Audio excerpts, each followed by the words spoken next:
guys, welcome back to another review. What the hell am I wearing? Sorry guys, 1 minute.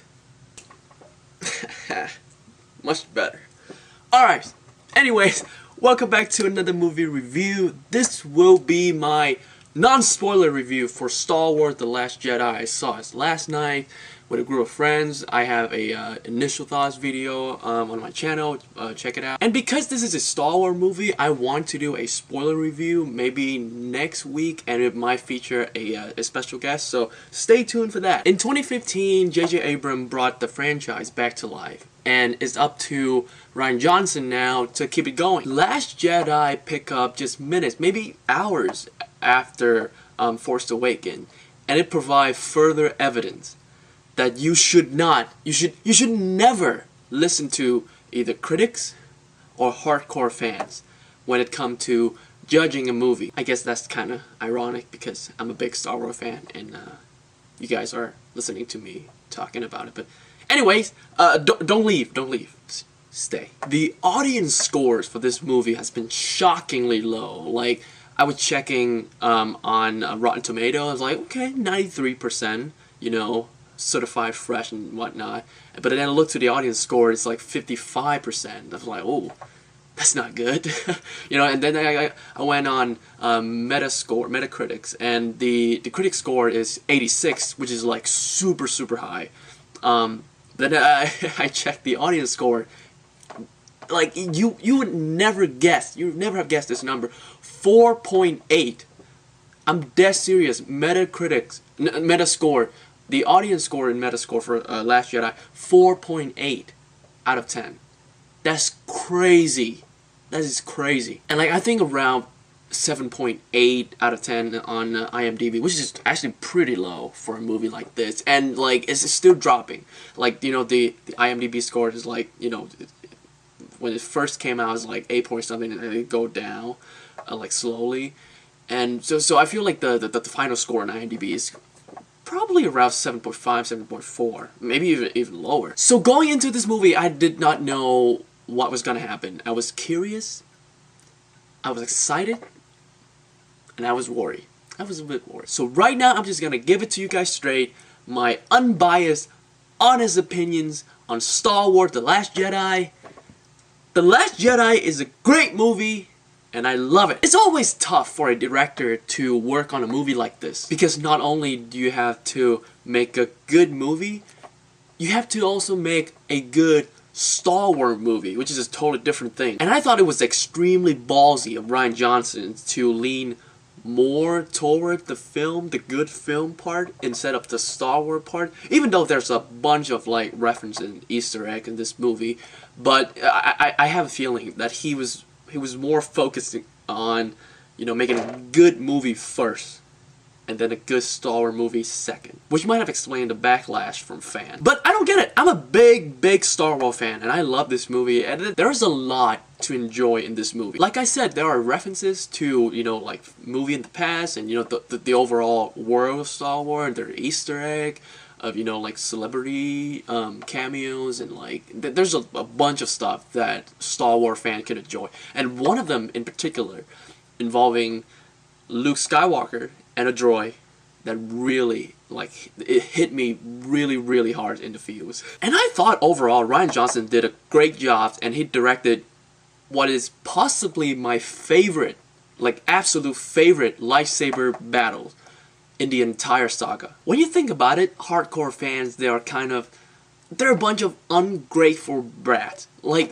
really think about it. Like, the really hardcore fan, they're really ungrateful. Like, when you're trying to make a movie for them, you did a bunch of things right? And then you did one thing wrong.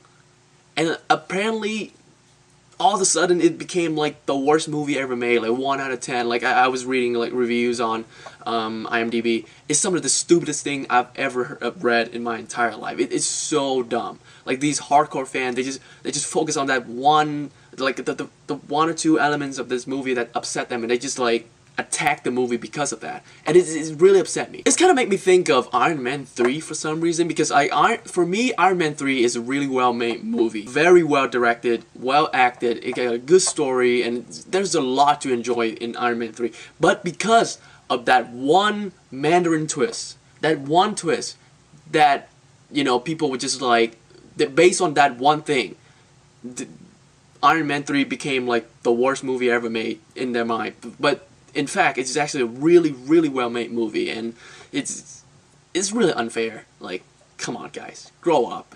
There are things that we should all come to expect in a Star Wars movie by now. Things like a really, really awesome production design, great visual and sound, impressive practical effects, and John Williams' score in this movie is second to none. And the performances were great all around. Daisy Ridley once again killed it at Rey, and her interaction and her story with Luke on the islands was by far the most intriguing part. Finn, played by John Boyega, is very charismatic, very likable, and very sort of charming as always. You know, he's John Boyega. Like, how can you not like the guy? It was actually very nice to see Poe Dameron get a bit more screen time, and actually spend a lot more time with him in this movie than in Force Awakens.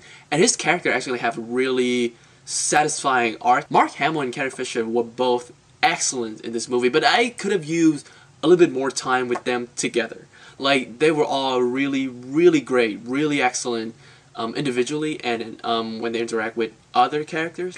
But, you know, I wish we got a little bit more of the Skywalker siblings moments. And I just want a little bit more of that. But I'm happy with what I got, but a little bit more. And after this movie, Kylo Ren is officially my favorite characters in this new series. And in the spirit of not spoiling anything, I'm just gonna leave it at that. They also introduced a new character named Rose. And at first I thought it was kind of awesome to see an Asian, like a fellow Asian, on the big screen, you know, in a $1 million budget Hollywood production, a Star Wars movie. How awesome is that? But then the more we spend time with her, the more I dislike her character. Like, it's a shame, but it's the truth. I just don't like this character. The writing for her character is so weak. There was an entire subplot involving her and Finn. They had to go to this place to find some dew, and it really messed with the pacing of the movie, and it didn't really add much to, you know, the story. On one hand, I was really glad to see a fellow Vietnamese on the big screen in a Star Wars movie, but it's a shame that she was just such a forgettable character. And there's some things she did, I'm not gonna spoil it, but some things she did near the end of the movie that just baffled me. Like, I did not buy that at all. That was just bad. Like, straight up bad. Last Jedi is nowhere near a perfect movie. To compare to Force Awakens, the pacing and the side characters are really, really weak. And it didn't have much fan service, which is not really a negative, but I just feel like I should, you know, put it out there. But the characters was taken to very, very interesting places, both physically and emotionally. And I love where they all end up, like Rey, Kylo, Finn, Poe, and, you know, all those like major characters that's gonna be, you know, pivotal to the story, like especially at the end of the new trilogies. All those characters, I love where they end up at the end of the movie. Rian Johnson's made a movie that gave something really fresh, really exciting to the franchise, something worth exploring.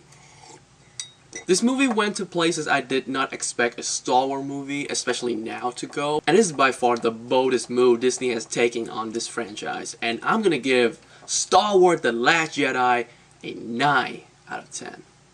It's not a flawless movie by any means, but it's as good as it gets. And it made me, a big Star Wars fan, very happy. Hey guys, thank you for watching the review. I hope you enjoy it. If you saw the movie, let me know in the comment section. Do not spoil the movie, okay? Again, this is not a spoiler review, so some people watching this video, they have not seen the movie. So in the comment section, let me know how you feel about the movie without spoiling it. Did you like it? Did you not like it? What's your favorite moment in the movie? No, sorry, that's my bad. Don't tell me what's your favorite moment in the movie. But rank it. How about that? Rank it. Where is it on your Star Wars sort of scale? Yeah, do that. Again, don't spoil it. Don't spoil it. Don't be an asshole. Don't spoil Star Wars movies. don't do it. Once again, thank you guys for watching. Just want to reiterate it. My spoiler review should be up by I think next week, because this week is final week, so I have some friends who are still doing finals. But next week they might be free, so and like it's spoilers, so I don't want to like do it by myself. I want someone to like talk to see their opinions on some stuff. So yeah, that should be really cool, and it should be up by next week. So yeah, stay tuned for that. If you like my review, click the like button, subscribe to me if you want to see more reviews like this. With that being said, I'll see you soon. May the Force be with you.